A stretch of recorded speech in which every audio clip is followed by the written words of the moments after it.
दोस्तों, GS recipe के YouTube channel पर आपका स्वागत है। आज हम अकबर के बारे में बात करेंगे।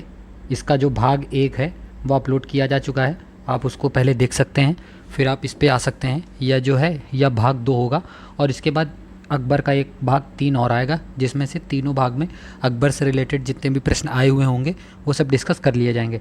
तो पहले क्वेश्चन से शुरुआत करते हैं। पहला क्वेश्चन बोल रहा है कि अकबर के शासनकाल में दक्कन में निम्न पद्धतियों में से कौन सा भू राजस्व वसूली का प्रचलित आधार था। तो कौन सा प्रचलित आहार था? वह थी हल्की संख्या। Option number B is the right answer. इसके बारे में महत्वपूर्ण तथ्य जान लीजिए कि अकबर के शासनकाल में दक्कन में भू राजस्व वसूली, ये जो दे रखा है ना, भू राजस्व वसूली का प्रमुख जो है वह आधार हलों की संख्या थी। और जब्ती प्रणाली के अंतर्गत, किसके अंतर्गत? जब्ती प्रणाली जो थी वह मुगल साम्राज्य में बादशाह अकबर के शासनकाल में ही राजा टोडर मल द्वारा स्थापित की गई थी और भू राजस्व व्यवस्था की प्रणाली थी। और अकबर के शासनकाल के 24वें वर्ष में, कौन से वर्ष में? 24वें वर्ष में लगभग 580 ईस्वी में टोडरमल ने ही खालसा भूमि पर भू राजस्व की नवीन प्रणाली जो है, जिसका नाम जब्ती रखा, ये जो तीसरे नंबर पे है ना, जब्ती रखा था, जो इसको जो है उसने प्रारंभ किया था। और इस प्रणाली में भूमि की जो पैमाइश एवं खेतों की कुल वास्तविक पैदावार को आंकने के आधार पर करों की दरों को निर्धारित किया जाता था। यह जो प्रणाली है यह कई जगहों पर लागू थी। कुछ जगहों के नाम आप नोट कर सकते हैं। यह प्रणाली जो है वह बिहार में लागू थी, यही प्रणाली जो है वह लाहौर में भी लागू थी, यही प्रणाली जो है वह इलाहाबाद में भी लागू थी, इलाहाबाद में, यही प्रणाली जो है वह मुल्तान में लागू थी, यही प्रणाली जो है वह दिल्ली में लागू थी, यही जो प्रणाली है वह अवध में भी लागू थी, यही प्रणाली जो है वह मालवा में भी लागू थी, यही प्रणाली जो है वह गुजरात में भी लागू थी। इन सब जगह पे यह जो प्रणाली है वह एक तरीके से प्रचलित थी। कुछ और महत्वपूर्ण तथ्य जान लीजिए। महत्वपूर्ण तथ्य यह है कि जो जब्ती प्रणाली थी, तीसरे नंबर पर, जब्ती प्रणाली में केवल कर जो है केवल नगद मुद्रा के रूप में दिया जाता था। और शाहजहाँ के समय में इस व्यवस्था का और अधिक विस्तार हुआ। उसका जो दीवान है वह कौन था? वह मुर्शीद कुली खां था। कौन था? मुर्शीद कुली खान ने दक्कन में इस व्यवस्था का जो है वह प्रचलन जो है वह किया था। तो इस क्वेश्चन का जो सही जवाब है वह क्या है? वह है option number B is the right answer. अगले प्रश्न की ओर बढ़ते हैं। अगला प्रश्न क्या है? अगला प्रश्न बोल रहा है कि जब्ती प्रणाली जो है वह किसकी उपज थी। तो जो जब्ती प्रणाली थी ना, वह अकबर की देन थी। Option number D is the right answer. अगले प्रश्न की ओर बढ़ते हैं। अगला प्रश्न क्या है? अगला प्रश्न बोल रहा है कि निम्नलिखित कथनों पर विचार कीजिए। कथन क्या क्या दे रखा है? पहला कथन है कि अकबर के शासन में पंजाब से अवध तक बहुत बड़े क्षेत्र में जब्त प्रणाली लागू की गई थी। क्या ये बात सही है? हाँ, ये बात सही है। और दूसरा कथन बोल रहा है कि 17वीं शताब्दी के उत्तर भारत में कनकूट प्रणाली के चलते जब्त प्रणाली कमज़ोर पड़ गई थी। यह बात सही है? नहीं, ये बात जो है वह गलत है। तो इस क्वेश्चन का सही जवाब क्या हो जाएगा? वह हो जाएगा option number A is the right answer. और कुछ महत्वपूर्ण तथ्य जान लीजिए कि अकबर ने प्रारंभ में शेरशाह द्वारा, किसके द्वारा? शेरशाह द्वारा अपनाई गई जब्ती प्रणाली को अपनाया था, जिसमें रई के आधार पर, किसके? रई के आधार पर भू राजस्व उत्पादन का 1/3 भाग जो है वह कर के रूप में लिया जाता था। और जब्ती प्रणाली के अत्यंत महंगी एवं दोषपूर्ण होने के कारण लगभग 1568 ईस्वी में सिहाबुद्दीन की सिफारिश पर, किसकी? सिहाबुद्दीन की सिफारिश पर इसे समाप्त कर नस्क अथवा कनकूट व्यवस्था जो है उसको शुरू किया गया था। और यह जो व्यवस्था थी यह पंजाब से लेकर अवध तक बहुत बड़े क्षेत्र में लागू की गई थी। नस्क या कनकूट व्यवस्था में पिछले वर्षों की पैदावार और भुगतान का अंदाजा करके जमींदारों या भूस्वामियों से लगान की वसूली की जाती थी। यह एक तरह से ठेकेदारी व्यवस्था थी। कौन सी? यह एक तरीके से हम मान सकते हैं कि यह एक ठेकेदारी व्यवस्था थी। और 1580 ईस्वी में भू राजस्व की आइन ए दहसाला, नाम नोट कर लीजिएगा, क्या नाम है? आइन ए दहसाला। यह जो पद्धति जो है, यह पद्धति भी जब्ती प्रणाली का ही संशोधित एवं विकसित रूप माना जा सकता है। तो इस क्वेश्चन का जो सही जवाब है वह क्या है? वह है option number A is the right answer.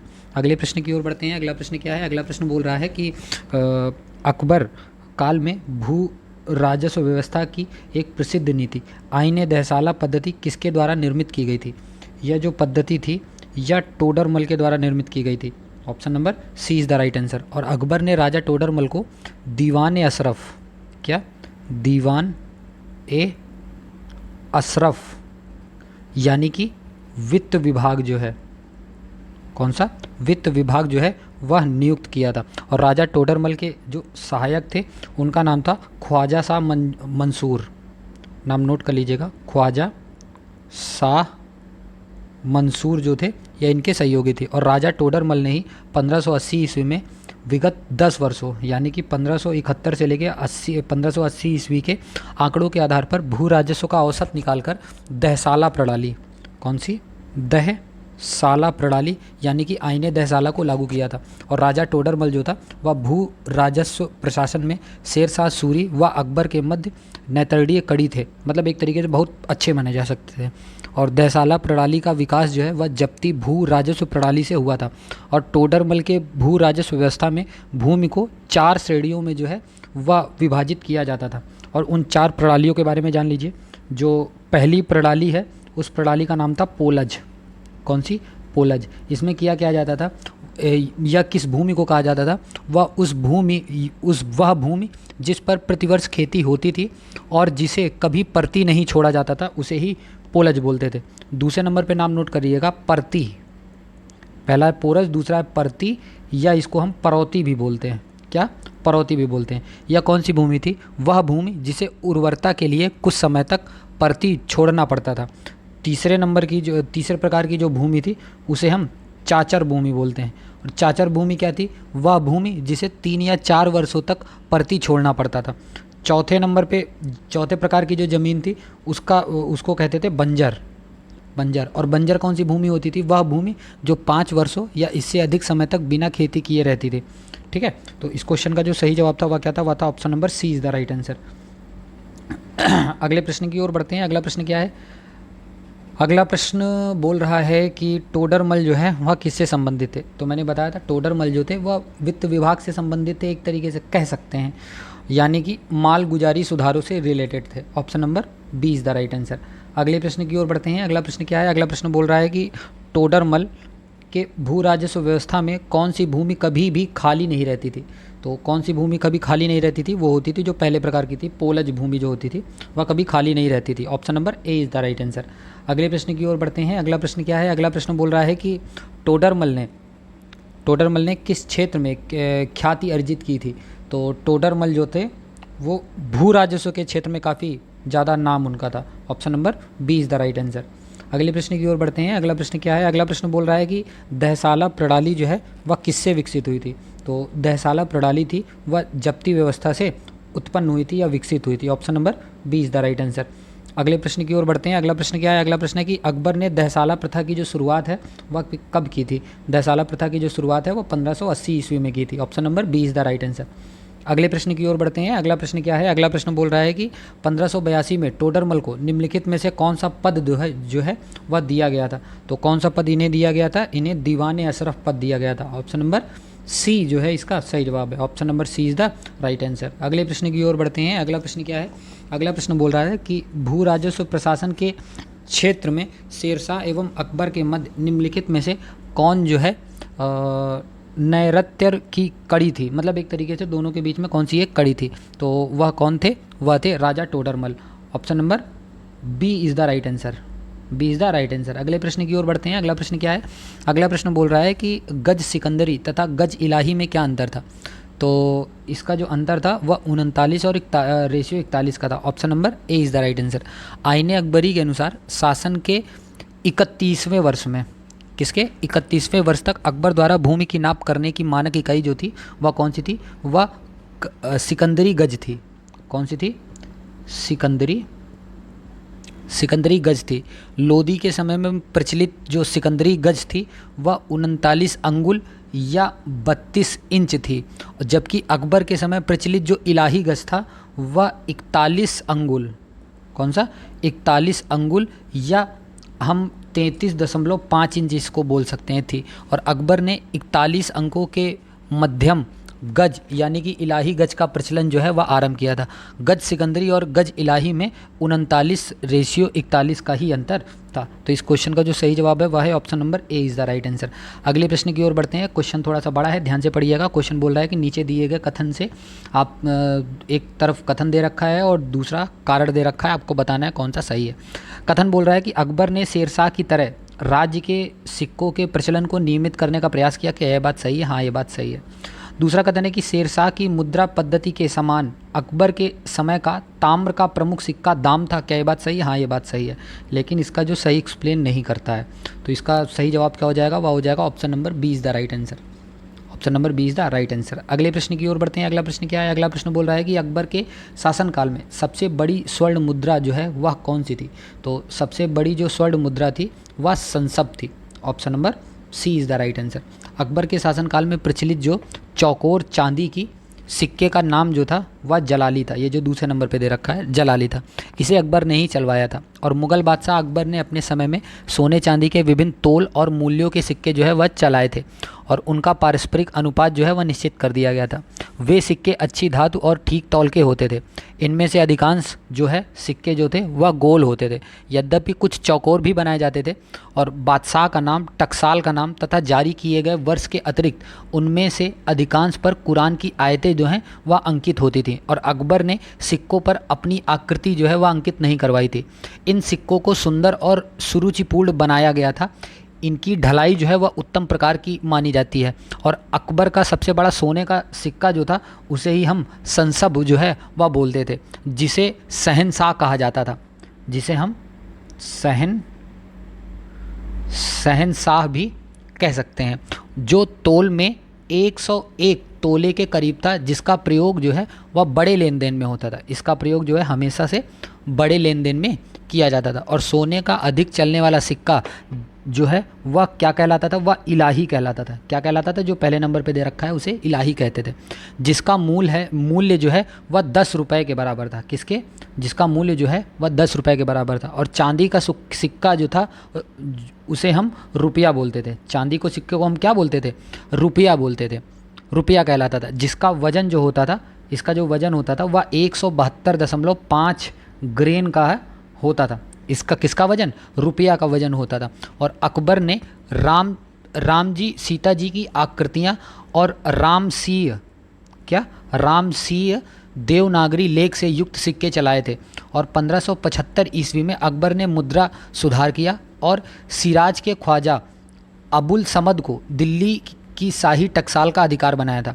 उसने सोने, चांदी और तांबे के अनेक प्रकार के जो है सिक्के चलाए थे। और दाम जो है एक प्रकार का जो सिक्का था, दाम जो है अकबर के समय चांदी का सिक्का नहीं था, ये याद रखिएगा।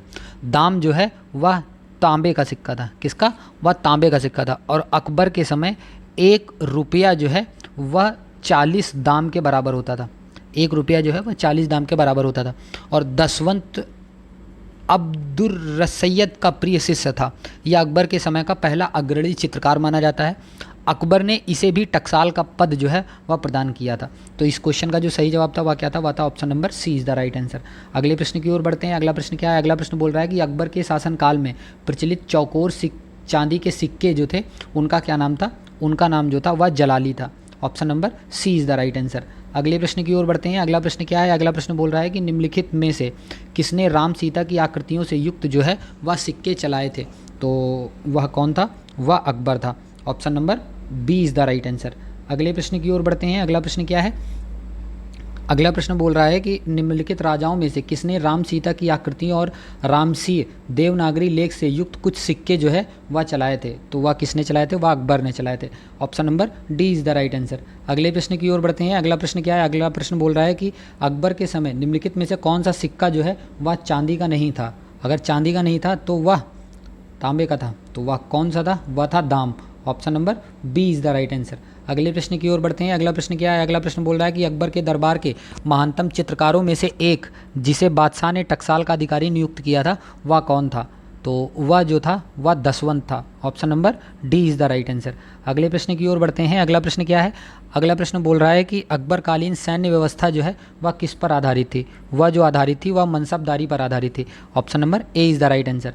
इसके बारे में महत्वपूर्ण तथ्य जान लीजिए। महत्वपूर्ण तथ्य यह है कि मुगल कालीन सैन्य व्यवस्था जो थी वह मनसबदारी पद्धति पर आधारित थी और अकबर ने अपने शासनकाल के 19वें वर्ष में, किसमें? 19वें वर्ष में मनसबदारी व्यवस्था साम्राज्य में जो है वह लागू किया था। और अकबर ने इसकी प्रेरणा जो है वह मध्य एशिया में एक खलीफा थे उस समय मध्य एशिया के, जिनका नाम क्या था? जिनका नाम था अब्बा सईद। क्या नाम था? अब्बा सईद। तथा मंगोलों द्वारा अपनाई गई व्यवस्था से प्राप्त किया था। इसका मुख्य आधार जो था वह दशमलव प्रणाली का था। किसका था? दशमलव प्रणाली जो है इसका आधार था, जिसे मंगोलिया देश के शासक चंगेज खान ने सर्वप्रथम लागू किया था। किसने? चंगेज खान ने जो है वह सर्वप्रथम लागू किया था। और मनसबदारी व्यवस्था का सर्वप्रथम अध्ययन जो है वह किसने किया था? वह मोरलैंड वह एक और लोग थे जिनका नाम था अब्दुल अजीज। इन्होंने ही किया था।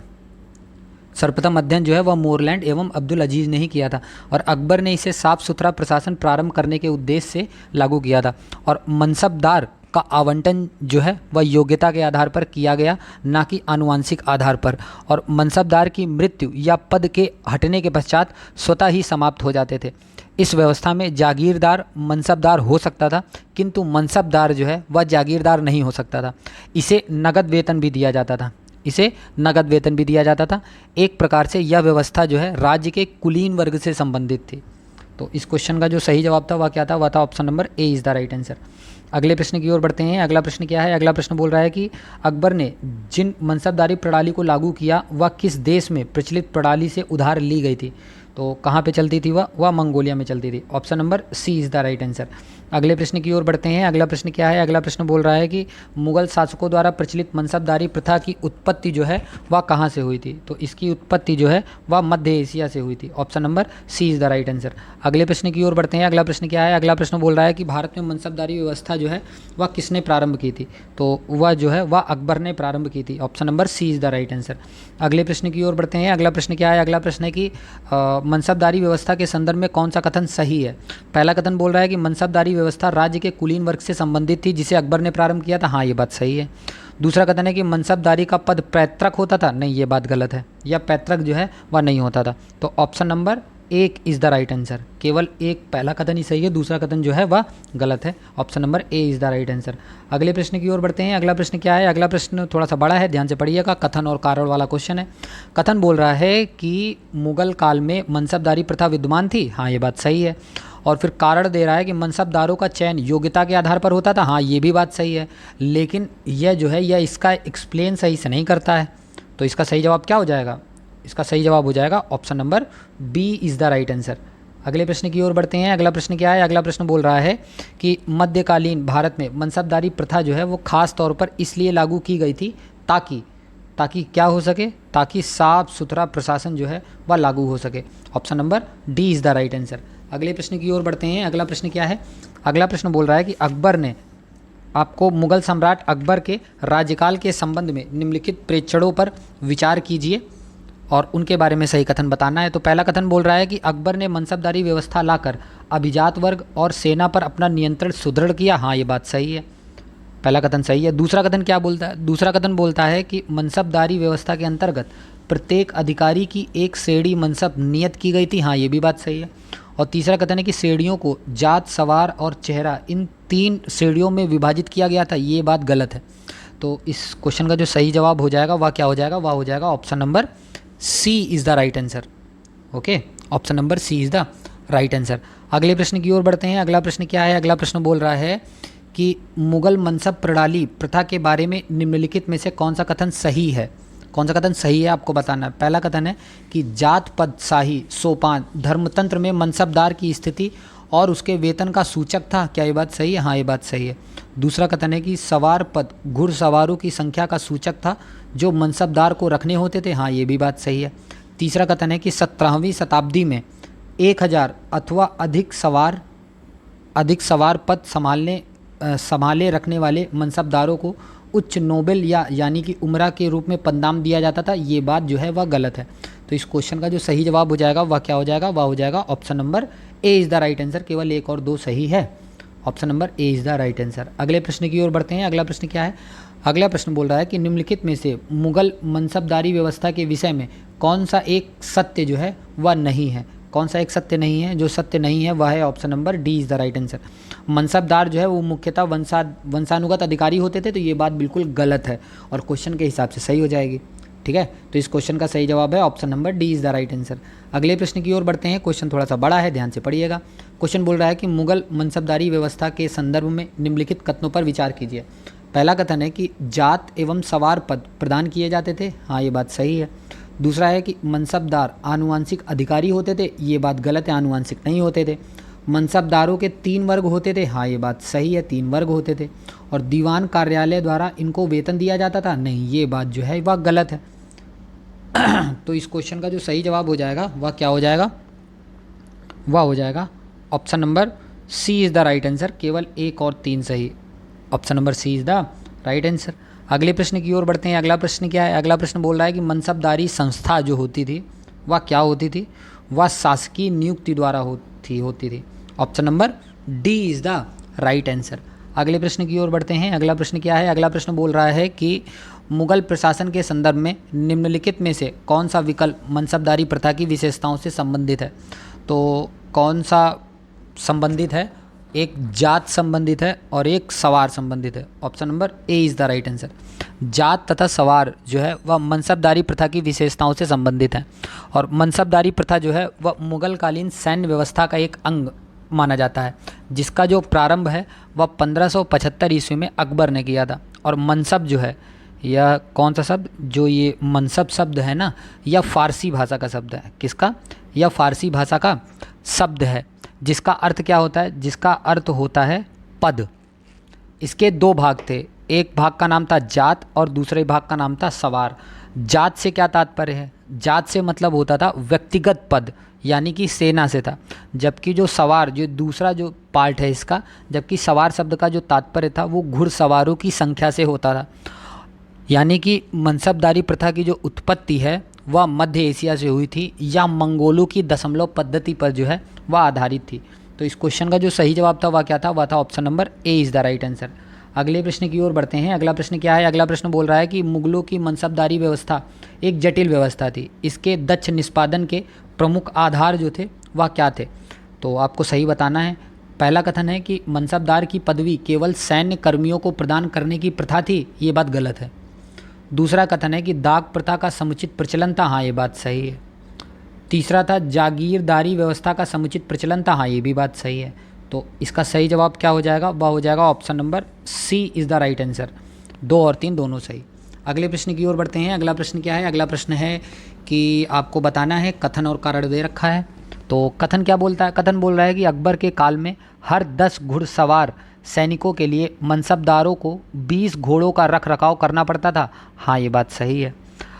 कारण बोल रहा है कि घोड़ों को यात्रा में आराम देना होता था और युद्ध के समय उनको बदलना आवश्यक होता था, हाँ ये भी बात सही है। तो इसका सही जवाब क्या हो जाएगा, एक्सप्लेनेशन भी करता है और दोनों सही भी हैं। तो option number A is the right answer. अगले प्रश्न की ओर बढ़ते हैं।